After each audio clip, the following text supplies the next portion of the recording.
In the city, the FTSE 100 has closed up 147 points at 76.73. The pound buys $1.24 and €1.16. LBC weather: rain becoming heavier for Northern Ireland, Northern England and southern Scotland. Dry and mainly clear elsewhere with a low of 5 degrees. From Global's newsroom for LBC, I'm Daryl Jackson. This is LBC from Global, leading Britain's conversation with Iain Dale.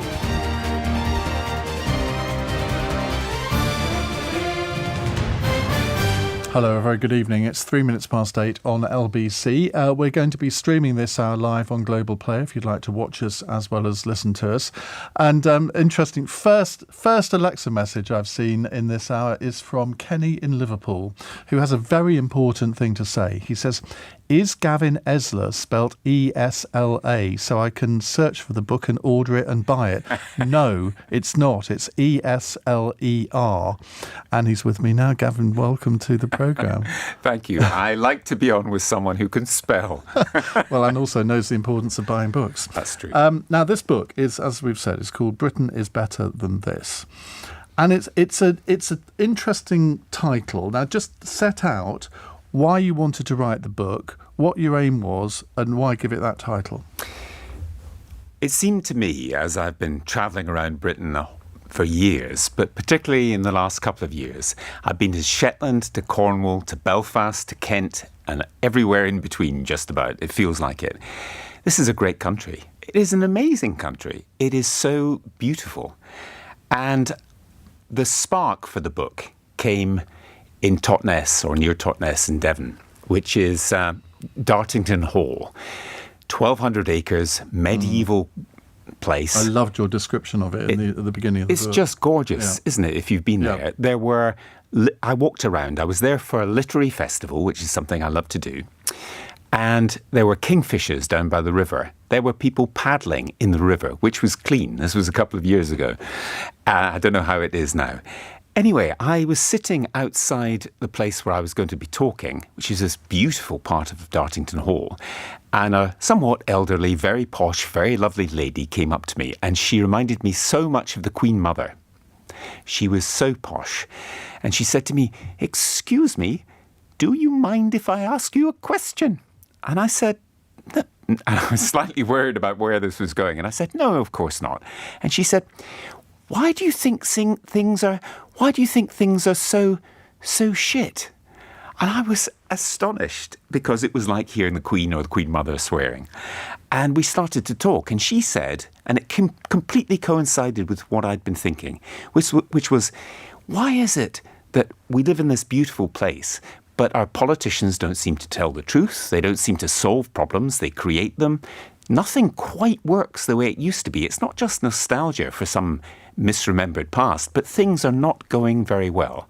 And I thought, that is a very good question, and I haven't got a very good answer. And I hope by now, having thought about it for the past 2 years, I have got a better answer, or at least series of answers, and I can frame some of the challenges for Britain in a different way that we might be able to solve them, because actually, most of us want to do that.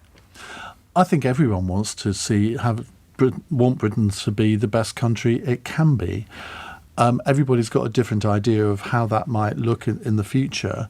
Everyone has different priorities, I suppose.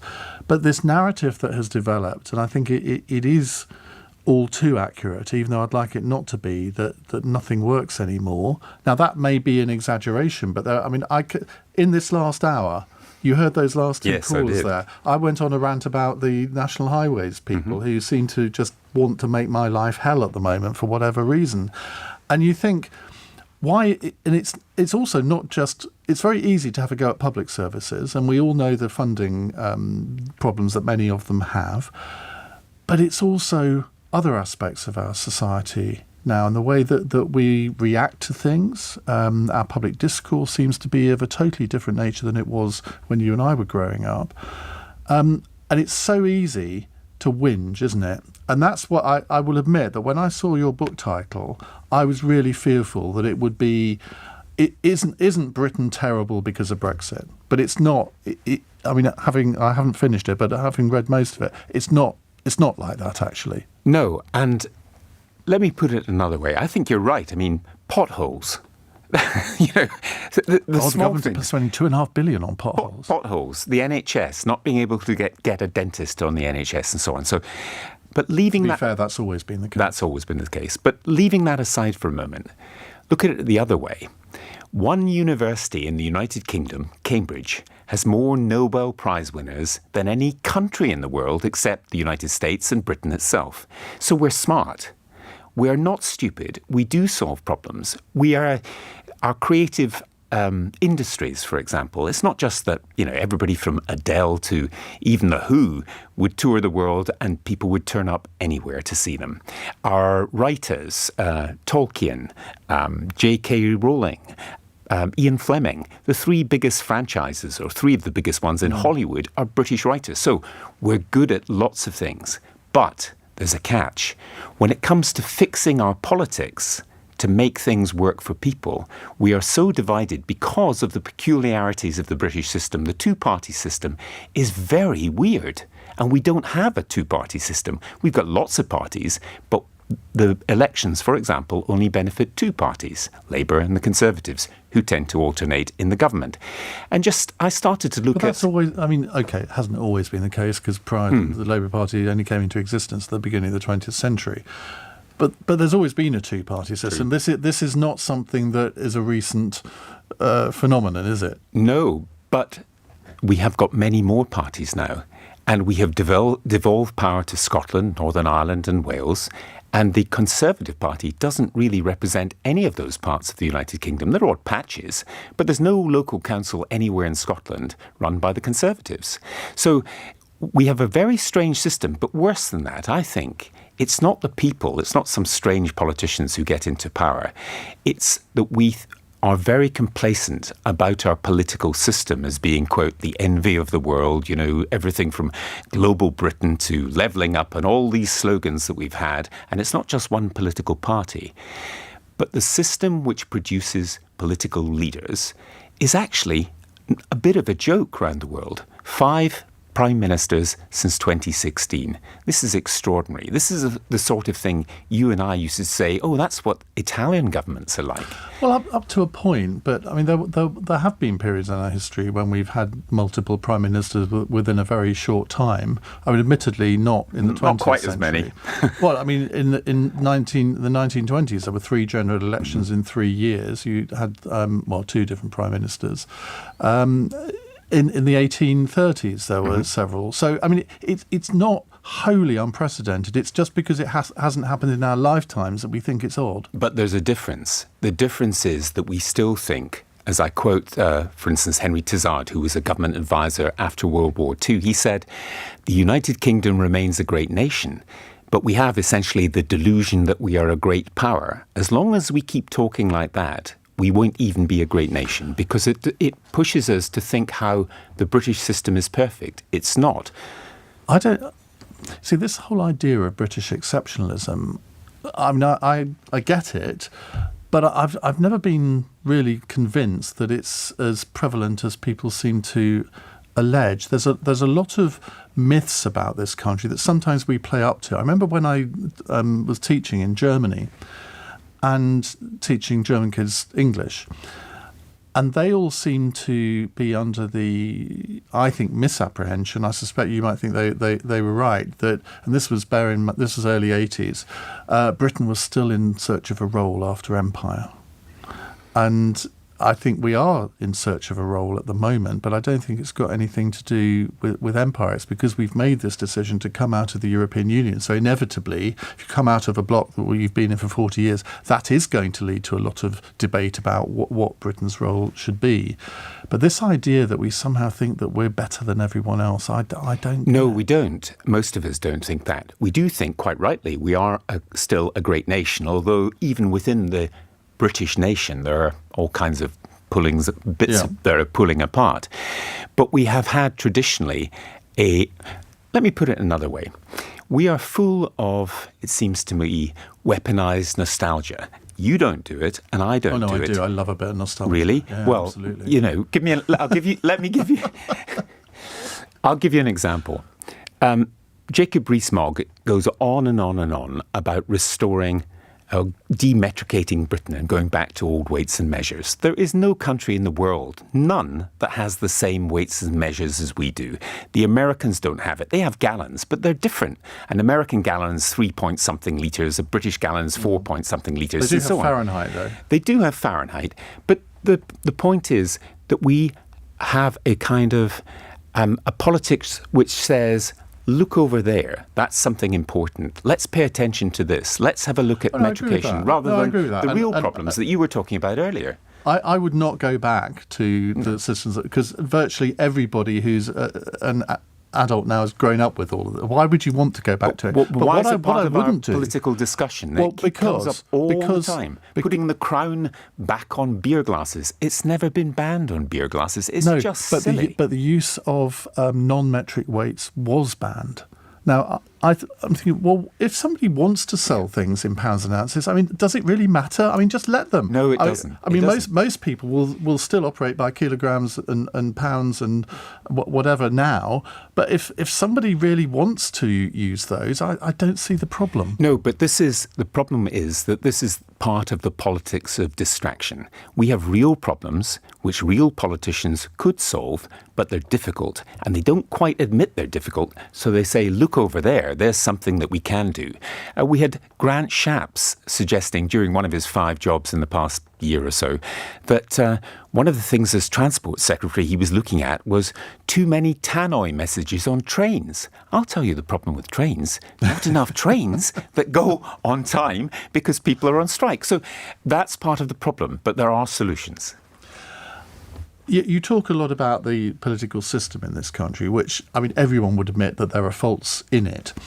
But and given what's happened over the last few years, especially with 3 prime ministers within the same year, inevitably people will think, well, the system must be broken.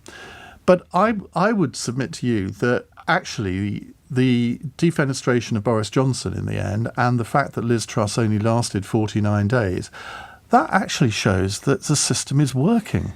Not quite, I think. I think the system. I didn't think you'd agree. I think the system works in some ways. I think, for example, and I talked to Anthony Selden on the day that Her Majesty the Queen Elizabeth II the funeral was taking place, and we had a very long discussion. And what was remarkable was that we changed our head of state and our head of government in the same week, and nobody got killed. There were maybe a few people who protested about the king or something, and very, very little happened. The only gunfire was to celebrate King Charles II. Now, that's remarkable. But at the same time, we have had revolving prime ministers who are not selected by you and me, unless you happen to be a member of the Conservative Party and you pay £2.09 a month, which is 2.5 Mars bars, to be able to select Liz Truss or Rishi Sunak, if you're allowed, by other members of the Conservative Party who are called MPs, who make up the rules as they go along. Now, this is a very, very silly way to run a country. And it's not just true of the Conservatives, it's true of Labour as well. And most of us are not members of political parties. Oh, but that's part of the problem. Maybe why we would all you join? Be. Why? What? Compulsory? Well, no, obviously I don't believe in compulsory party membership. I don't believe in compulsory voting. But the fact is, if people don't involve themselves more in the political process, you get the politicians you deserve. Yes, and I say exactly that. And the politicians we deserve happen to be, out of 57 prime ministers, 20 went to Eton, one school, and out of 57 prime ministers, 30 went to one university, Oxford. So it's a bit of the shallow end of a talent pool. That doesn't mean that old Etonians and Oxfordians should be banned, but this is very odd. So we do get the politicians we deserve because we need to change the system to enable us to have some kind of coherence, not based on weird traditions. Like, for another example is the Deputy Prime Minister. Now, we've had Deputy Prime Ministers going back to Clement Attlee, who deserved the job because it was time of war and so on. But some have an important role, some don't. We just make up. Some prime ministers don't have them. And some prime ministers don't have them, and they're not missed. They're not missed, are they? So what I'm saying is that the flexibility of the British system is one thing, but things which are flexible can be bent. Boris Johnson did a bit of bending, but if we had somebody less indolent and more ideological and more nasty than him, we could be in real trouble because the executive, the Prime Minister, is in charge. And there are very few checks and balances. Oh, I think there are lots of checks and balances. And you see the House of Lords, which you talk about a bit. I mean, that is, I would say, a classic example of where nobody really knows what to do because it actually does the job it's supposed to do. It's a revising chamber. 200 members of it do. The other 600 members are a waste of space. You and I would not invent the House of Lords in the way that it is now. We absolutely wouldn't. And I do want to see it reformed so that they're either wholly or predominantly elected. But sometimes I do think, well, be careful what you wish for, because if you then have a second chamber that is competing with the first chamber, I'm not sure that's going to improve our political system. Sure. But look at it a different way. There are only 2 national legislatures anywhere in the world where, for example, members of the state religion are there of right. Yeah, and one is Iran and one is us. Yeah. And there's nothing wrong with bishops, they're great. There's nothing wrong with lots of members of the House of Lords. I happen to know quite a few, and they are terrific. But the system is ridiculous, and the House of Lords is the low-hanging fruit. That's the one that's easy to reform. Is it? Well, think of all of the attempts that there have been, and very few of them have done anything. It's much easier to get public interest in doing something about it. Let's put it that way. And you're right, because it is a useful dustbin for prime ministers who want to reward cronies, friends, and donors. That's why it's, in one sense, it's easier than tackling the real problem, which is the way we elect members of parliament. Well, we'll come on to that in a minute. Now, we're going to do something now which is anathema to you, Gavin, because you've never done it in your long broadcasting career. We're going to go to a commercial break. It's 19 minutes past 8. This is LBC.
Leading Britain's conversation. Iain Dale. Alexa, send a comment to LBC.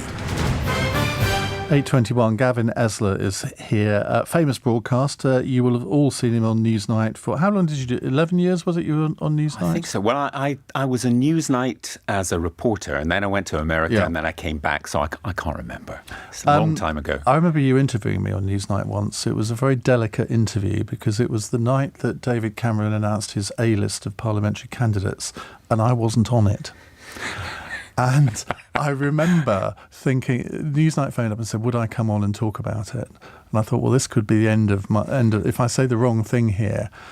And I got permission from them to do it because I said, look, if I don't do it, they'll get somebody who's like to shout their mouth off, that outrage that they're not on it. And you were brilliant because you didn't sort of try to go for a gotcha headline and also ridicule me, which you could easily have done because I wasn't on the list. But I remember walking out of there thinking, I think I got away with that. Well, you see, that was my problem. I should have got you, shouldn't I? No, you were lost. But you know what? That's a very good point, because one of the things I say in the book is I have interviewed senior politicians all over the world, and I've only had one say, I don't know the answer to that. And the reason they don't say that is because they know the next question is, what do you mean you're whatever you are? And the one who said it was David Miliband. And he said, it was Libya, I think it was. I don't know the answer to that. And he went up in my estimation because that was really difficult. He didn't go with the bland, bluffing stuff. And neither did you. So that's why we get on. Right. Charlie in Belfast says, many warm greetings to Gavin from former BBC colleague Charlie, friend of Gavin's producer Don. It's all very in this, isn't it? I remember Gavin's TV journalism in BBC Northern Ireland with enormous respect. It was vital, informative, profoundly investigative and always honest and truthful. But in keeping with the title of his book, BBC Northern Ireland is a withered, if not dying version of what it was when Gavin worked there, packed with hype and populist fluff. So sad. I mean, I know quite a lot of people that have worked in BBC Belfast, and I mean, it's a totally different journalistic job to, I suspect, anywhere else in the United Kingdom.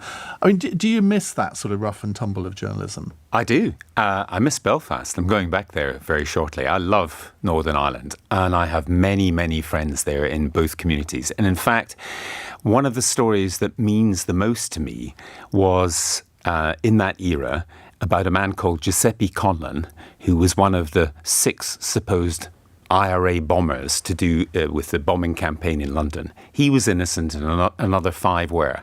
And I was something like 24 or 25. And it was obvious. I talked to his family. I talked actually to the IRA and said, is he one of yours? And they said, no, for obvious reasons, because he was a very sick old man and various other things. And I did a program about it. And eventually he was pardoned posthumously. He died in prison. And the other people in his supposed bomb factory were all finally released.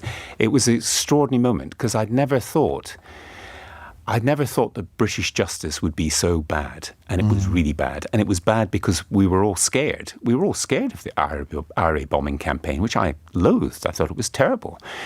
But that doesn't mean you should lock up innocent people. And I feel very strongly about things about Ireland. I feel very strongly, for instance, that we're not taught that the United Kingdom lost 22% of its landmass at the end of World War I when Ireland seceded. Because if Scotland goes from the UK, that'll be 32% of our landmass. So people in England are not somehow immune from all this. We know nothing virtually in this country about Irish history. And nothing. It's absolutely shameful that it's not taught in schools. I mean, I know you could spend the whole school curriculum teaching history because there's so much of it to learn. But last year, I suddenly thought to myself, I really don't know anything about the Republic of Ireland and how. I knew that there'd been a civil war. I knew about the Easter Rising, but that was about it. And I then decided to do a podcast series on all the different Taoiseachs, or Taoiseach as they're called, in Ireland. And I found academics, politicians, journalists to interview about them all. And it's now being turned into a book because there are so many people. And I was thinking, why hasn't anyone in Ireland done this? Yes. And they are fascinated with us in a way that we're not fascinated with them or their history. And I think it's partly a guilt complex. Yes, I think it is. That's why we don't know about it. And it's also a defeat. It was a defeat of the British state at the end of a glorious, pretty horrible fight in World War I. But Ireland decided to leave, and it left because of 50 years previously where we dithered about actually giving Ireland a better deal. And that's exactly what I fear that we're doing now. We'll dither for decades and things will fall apart because we're not actually paying attention. It happened with Ireland then. And actually, it's quite interesting. If you saw the film The Banshees of Inisherin, which did very well, an Irish film, most of the British critics didn't get it was actually not just a comedy about 2 guys who don't get on living on an island. It was about the Irish Civil War, about somebody cutting off his fingers because he couldn't get on with somebody he'd otherwise liked. And it was a very profound piece of art produced by Ireland, which left, I think, British audiences a bit bewildered. Now, we haven't mentioned the B word so far. At least I don't think we have. I think I may have done, but I think I got away with it. I've sort of pigeonholed you in the past, maybe unfairly, as somebody like Alistair Campbell and Andrew Adonis suffering from Brexit derangement syndrome, have I been unfair in that? Well, I think so. I think the derangement has been to the country. It's not been to me. But I tell you, I've travelled a lot since the Brexit vote in 2016. And I have to say that people I know in foreign countries who love Britain for various reasons think we've gone a bit queer, a bit mad, a bit odd in the head.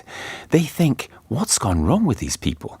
I have got a relative in Hamburg, or near Hamburg, who's a doctor and who studied in England. And after the Brexit vote, I was having a beer with him in his garden. And he said to me, can you explain Brexit to me? And I tried to do, I think, a reasonable job and say, actually, there was a real problem. There was a particular problem for David Cameron that 3.8 million people voted for UKIP and he wondered what to do about them. And then, although Europe was never a salient issue, it became one because of UKIP, and Nigel Farage did a very good job in doing that. And I went on and on and on, and Bruno was looking at me as if I was daft. And I said, Bruno, you're not getting this. You're a doctor, you studied in England, you love England, you tell me why Brexit happened. And he said, deadpan German face, well, I think the English had a headache. So you shot yourselves in the foot. You still have a headache, and now you can't walk. And I have been trying to beat that definition for a long time. And that doesn't make me a Ramona. I mean, I just think if you make mistakes, you should finally say, did we get what people really wanted out of this? Is anybody really happy? And what's funny, I think is funny anyway, is that we've gone from the sunlit uplands and the global Britain free to make its own way in the world to people complaining about some people at the proms waving around EU flags. I mean, is that it? Is that what we're at? To be fair, they did that before Brexit as well. They did it before Brexit as well. If they did American flags, I don't do flags. I'm sorry, I don't really care about flags. But I'm simply saying that this is a big moment for our country. It is. And I think we've got it wrong, and we've got to realise that. Well, it's quite something to say that the biggest popular vote was wrong. 17.2 million people voted. It's far larger than any other referendum or general election vote. But on a premise of 16 words. All the other referendums, the Good Friday Agreement, 35-page document, this is what peace looks like. Do you want it or not? The 1975 referendum, Mrs. Thatcher, quite rightly, was very suspicious of referendums. But even in 1975, people were voting for the status quo. We know what it's like being in the European Economic Community. We agree. 2011, another referendum, this time on alternative voting system. Not a method that I would choose, but anyway, people again voted for the status quo. They knew this was the only one where they voted for a leap in the dark. And we weren't allowed a second referendum to say, do you know, this deal that you've come up with, Boris, or Liz or Theresa May, of which the Theresa May deal, I think, was the best of the three. This deal, we're going to vote for it as people who know what it is now. We didn't know that. No, we didn't do it that way, and I think there were flaws in the way that it was done. For example, should you have a referendum on a major constitutional issue on a 50-50 basis, so you just need 50.1%. Now, in 79, Callaghan on Scottish devolution, I'm trying to remember the details there. I think it had to be, was it 40% of the electorate had to... There was a number that had to vote, and then a number... in America, which people often look towards America for sort of guidance in these things, given their constitutional arrangements, you have to have a 66% majority in the Senate to make a constitutional amendment, I think. Yes, that's right. And you also have to have all the state, within the states as well, you have to do things. But it's set out. But as maybe you know more about this than I do, but I don't remember that being an argument in the run-up to that referendum. No. I don't remember anybody on the Remain side ever saying, no, it should be 60% no, because or 66%. The Remain side was so complacent. David Cameron thought they were going to win, and actually most people thought they were going to win. And I was in Scotland at the time, and I thought Remain would win because Scotland, it was 60-something% in favour. But the reason that's salient in the book, I don't bang on about Brexit, but I do bang on about the way in which that vote happened and how we don't have a system beyond letting the Prime Minister decide what we're voting on, when we're voting on it, what it will say, 16 words, and then saying, or his successors saying, well, we said it was advisory, but it's now actually going to be compulsory and binding. And that is something Edmund Burke and Margaret Thatcher and many Conservatives hate. I mean, we don't have a tradition of referendums. No, and we shouldn't have, actually. Sorry to interrupt. And we don't have a tradition of coalitions. I mean, Disraeli once said England does not love coalitions. I'm not sure he quite meant it in the Nick Clegg sense of the coalition. But so you and I can agree that the way the referendum was configured was flawed. I totally agree with that. But as the old saying goes, we are where we are. We were where we were in June 2016. And I don't think any government could have ignored that vote and decided, well, actually, we've had the vote, but it wasn't. I mean, people kept saying, it's only an advisory referendum. Well, that wasn't the impression that we were given. We were told that if people voted in favour, we would be out. So what came afterwards, again, we can probably agree, was, an unholy mess. Yes. But I would still say that it's not. I do not regret voting leave. And if there was a referendum tomorrow, I would still vote leave, despite what a lot of my listeners seem to think, even though I can see that there have been big difficulties following that referendum. And the reason I say that is because it's not my fault that today's current crop of politicians have let us down and they haven't made the most of Brexit. Now, you might say, well, that's a pretty lazy argument, and it may well be.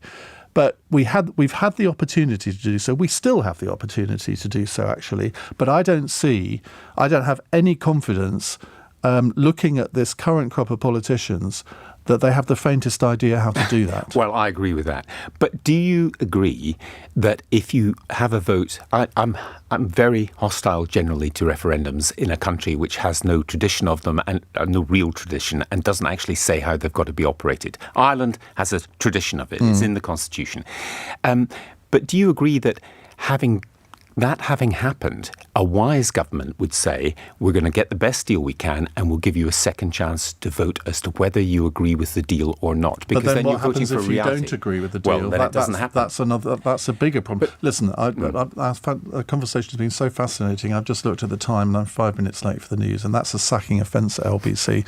So if we don't want me to lose my job, I think we'd better go there, hadn't we? It's 8:35 news headlines with Darragh Jackson. The number of people now known to have died from floods in the Libyan city of Derna has risen to 11,300. Local authorities say another 10,000 people are still missing after dams protecting the area collapsed.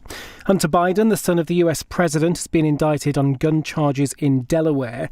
2 counts are tied to him allegedly filing a form claiming he was not using illegal drugs at the time he purchased a revolver in October 2018.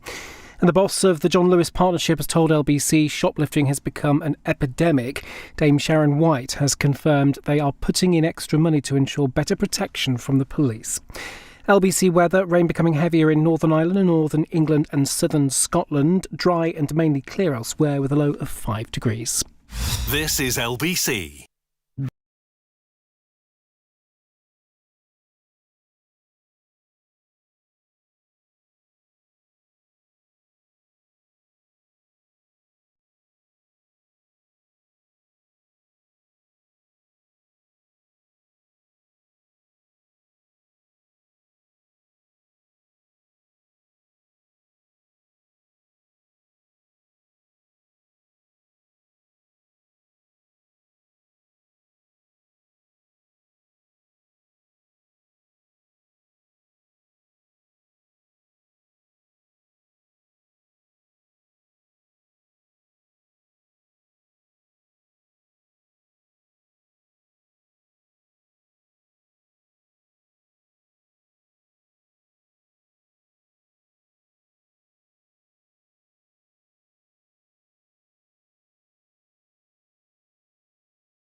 This is LBC with Iain Dale. Call 0345 6060 973.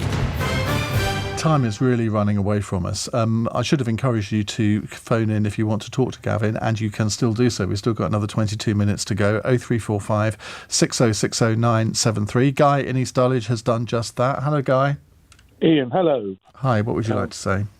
I'd like to say that in Greek mythology, people who were guilty of hubris were then punished by the gods, and I think that's what happened to us. I think we went 60 or 70 years with the myth that we had won the war alone, and I think this had influenced the Brexit vote. There were people of my parents' generation phoning into LBC talking about the war and talking about Germany, and I think that there were a lot of people in this country who were jealous that Germany had won the peace, and I think that influenced the Brexit vote. And that's what, and I also think that it was that mentality which led to British or English exceptionalism. And the truth is, yeah, we did win the war, but with the help of the Russians, the US, Brazilians, the French, the Greeks. There was a whole list of countries who had declared war on the fascist state. I was going to answer that, but Gavin's here to do so. Well, no, you can as well. But I think. Hi, good evening, Guy. Hello, Gavin. I think hubris is a very important word in politics of the West since particularly the 1990s. I remember, and I'm sure you do too, that it was the triumph of democracy. Lots of countries that had previously not been democracies, including Spain and Greece and others, were democratic. The collapse of the Soviet Union, the belief in a unipolar world, the belief that democracy was the only way forward, and we're now in a kind of democratic recession. And we have votes, and we have the Brexit vote, but they're ill thought out. And that hubris and thinking harking back too much to the past. I love our traditions, but I don't want to live in the past. And I think we've got to actually think slightly differently about how we reinvent ourselves for the future. And part of it is we misremember, as you said, Iain, even the history of Ireland as attached to us. So we forget, for example, that of course, I mean, my father fought in the war and was a Dunkirk veteran. I can't tell you how much he hated people talking about the Dunkirk spirit as if it was a victory. It was, we got our men back home, luckily, but it was a failure because we didn't think that the Germans would do certain things. And hubris is a real problem in our politics even now, it seems to me. It is. The only thing I would say, guys, I think it has become almost a national sport to do our country down. And I think if you look at the real history of World War II, Britain did stand alone for a time before America came in. You're absolutely right. There were many other countries that helped the victory, Soviet Union, America being the two most important. But if Britain hadn't stood alone at that time, if we had capitulated, as many politicians were advocating that we should and come to some sort of peace agreement with Hitler, we would be living in a very, very different world now. And I think sometimes we need to think on that a little bit. That's true. But, we had ideas in the 1930s that appeasement was a good idea. And we reversed that, and I thankfully. often think, well, where would I have been on that argument? Yeah. Well, I think this is very interesting too, because I think it was a perfectly reasonable thing to do not to want to fight Germany again. Yeah. And then suddenly we woke up. And I think that is what happens in Britain. Suddenly we wake up. It happened with the Corn Laws. It happened with Germany. And maybe, you never know, it might happen with Brexit. Controversial. Chris is in Croydon. Hello, Chris. Yes, hello. Yes, good evening, Gavin. Good evening, Ian. Yes, look, my point is, Gavin, in advocating EU membership, you're saying that to belong to a trading bloc, as the EU essentially is, we should be also prepared to progressively surrender our democracy, which is also an aim of the EU, is ever closer union. It's written in their constitution, it's in their headquarters in Brussels. Ever closer union means ever closer democracy. And that is unacceptable. I think, as John Foster Dulles said of the unlovely Nicaraguan dictator, Formosa, sure he's an SOB, but he's our son, SOB. I don't like our politicians, but at least I elect them. Sure, but the problem for the EU, if it is ever closer union and it's becoming one unit, that's their problem. My book is about our problem. And our problem is we make problems for ourselves. We make them because we don't think through what we're trying to do. And we try to solve, for example, a problem by having a referendum on 16 words, which we don't know what it means. And that's just one of many, many of these problems that we end up creating more difficulties for ourselves than we do in the past. So for another question, which was never raised before the referendum itself, was how can you tell the people of Scotland in 2014 that the only way to stay in the European Union is to stay within the United Kingdom, and 2 years later they're out of the European Union because of English votes, which the people of Scotland didn't vote for? And the same's true in a slightly different way for Northern Ireland. So we just didn't think it through, and that's the problem. I've never quite fallen for that argument because this was a national referendum, a UK-wide referendum. And I think, in a sense, you could say the mistake they made was to actually count the votes separately in the 4 different countries. Well, that's one way of looking at it. And even in Scotland, 38% did vote to leave. Even among SNP supporters, there was quite a substantial minority vote. I think it's 33% voted to leave. So people nowadays trying to make out that Scotland almost had a unanimous vote in favour of remaining. It actually didn't. Every one of 32 electoral districts voted to remain. I get that. And it was a clear majority. You're absolutely right. But the resentment is real. Yep. And the resentment is important. And the same is true in Northern Ireland, where people say, wait a minute, my background is Protestant Ulster. Ulster Protestants have said to me, hold on a minute. We and our families have spent years trying to oppose having a border between the United Kingdom and where we are, and Boris Johnson conceded it in a meeting with Leo Varadkar, the Irish Taoiseach, on the Wirral. So we have botched it, and I think we agree it's been botched, but it's been botched in a way which alienates different groups of people in different ways. They're not Ramonas in Northern Ireland, the Protestants, who fear for their future, who fear they've been betrayed. You can disagree with them and so on, but they had something which was very important, which has been taken away. Now, if you live in the area of Gloucester and you think, I'd really like to hear Iain Dale and Gavin Esler talk more about this sort of thing, well, you can do so tomorrow night at the Gloucester History Festival. History Festival. At, was it 8 o'clock? 8 o'clock or 8:15 Just till 9:15. go to their website and you can burgeon the audience. Tickets may have sold out for your event. I don't think they have for mine because I'm doing one before that as well. Anyway, enough of the plugging. We'll come back to your calls and more from Gavin Esler in just a moment. It's 8:46. LBC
Iain Dale. Call 0345 6060 973. Text 84850. Alexa, send a comment to LBC. 8:49 is the time on LBC. Gavin Esler is here talking about his book, Britain is Better Than This. Quite an endorsement on the front. Will Hutton says, the most compelling, lacerating description of the Muppet show that is British public life I have yet read. Well, wait till you read James O'Brien's new book in November. That may even outdo that description. I don't know. We'll soon see. Now, let's go to another call. It's Duncan in Romford. Hello, Duncan. Hello. Hello. What would you like to say? What I wanted to say is that I agree with one of the earlier contributors who said that the problem with the EU is that in order to preserve a trading arrangement, we've had to enter into a political union. And the way we entered into political union was not, in my view, was not proper democracy. Every other country that joined the European Union, I believe I'm right, I could be wrong, every other country that joined the European Union had a referendum in advance in which people were asked, do you want to be in the European Union? They had a chance to vote yes or no. And I believe we're the only one that didn't have a referendum in advance because they said, oh, well, it's not part of our normal constitution. It wasn't part of our constitution because a situation hadn't arisen in which a referendum was required, but this was one which did. But we did have a referendum in 1975 on staying in or not, and we did vote decisively to stay in. But that was not the European Union, that was the common market. And True. it wasn't sold to people on the basis of it being a political union, but on the fact that it was a big trading opportunity. And in fact, that same year, an opinion poll said that if people had been asked if they wanted to be in a political union, they would have voted no. I don't know whether that's true or not, but people did in practice draw a distinction between the two. And we didn't enter into the European Union until, I think, the Treaty of Maastricht, which would have been in the 1990s. Well, I think the thing is, I'm not actually very interested in the problems of the European Union at all. I'm interested in the problems of the United Kingdom and the way we take decisions and the way we do things. So my book isn't about the EU. It's about the way in which Britain is governed and the way in which we don't have a simple operating manual to tell us, for instance, who exactly does what, exactly how referendums should or should not be conducted. We just make it up as we go along, and that leaves us open to abuse. So Brexit is just one example of things in which we have done something where we make it up as we go along, but there's plenty of other examples. There's plenty of other questions like, for example, to lose one ethics advisor may be unfortunate. To lose two sounds like carelessness, as Boris Johnson did. He was the boss of the ethics advisors, effectively.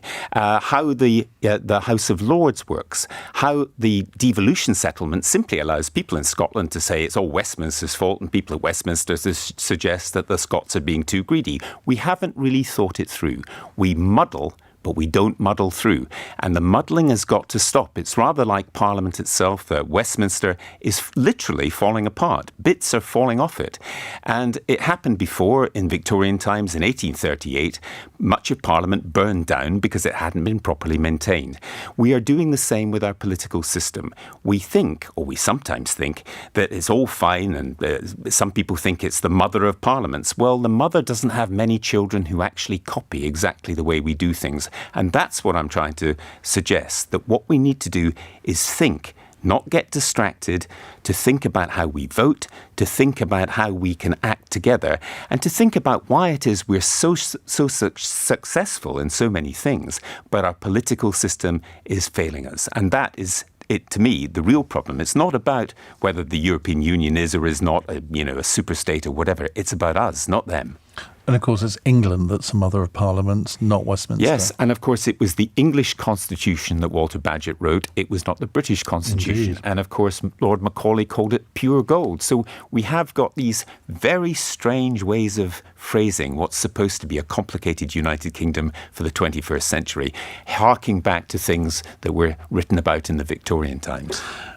Can I just ask you a bit about the BBC? Because you spent most of your career working for the BBC. When you look at the state of the News and Current Affairs department of the BBC now, do you sort of shake your head in despair? I have to say, I don't watch a lot of television.